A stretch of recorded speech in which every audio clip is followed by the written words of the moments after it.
रमेश एक किसान था। वो बहुत मेहनत करता था। सूरज उगने से पहले ही उठ जाता, दिन भर खेतों में काम करता, लेकिन उसकी फसल कभी अच्छी नहीं होती थी।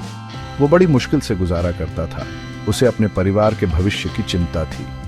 एक दिन थका हुआ और निराश रमेश एक पेड़ के नीचे बैठ गया। वो सोच रहा था कि इतनी मेहनत के बाद भी उसे कामयाबी क्यों नहीं मिल रही।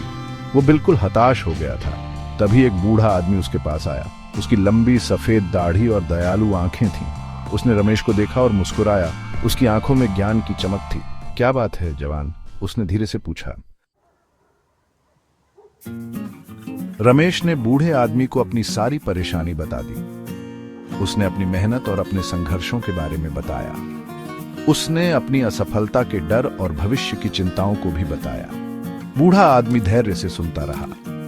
जब रमेश बोलना बंद कर दिया तो बूढ़े आदमी ने शांत और स्थिर आवाज में कहा, समय सबसे कीमती फसल है जो तुम्हारे पास है। इसे समझदारी से बो और तुम भरपूर फसल काटोगे। रमेश उलझन में पड़ गया। समय बोने का क्या मतलब है?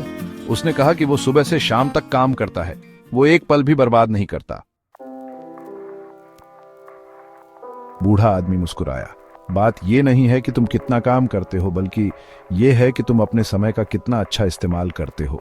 उसने समझाया कि समय एक खेत की तरह देखभाल, योजना और ध्यान चाहता है, तभी अच्छे परिणाम मिलेंगे।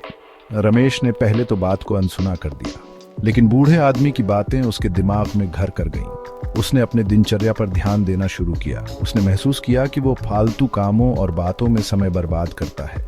उसे समझ में आया कि उसे एक योजना की जरूरत है। रमेश ने अपने दिन को व्यवस्थित करना शुरू कर दिया। उसने कामों को प्राथमिकता दी, हर काम के लिए समय तय किया और ध्यान भटकाने वाली चीजों से दूर रहा। उसने खेती की नई तकनीकों का इस्तेमाल करना शुरू किया, जिन्हें उसने हमेशा समय न होने का बहाना बनाकर अनदेखा किया था। धीरे धीरे चीजें बदलने लगी। रमेश के खेतों में ज्यादा उपज होने लगी।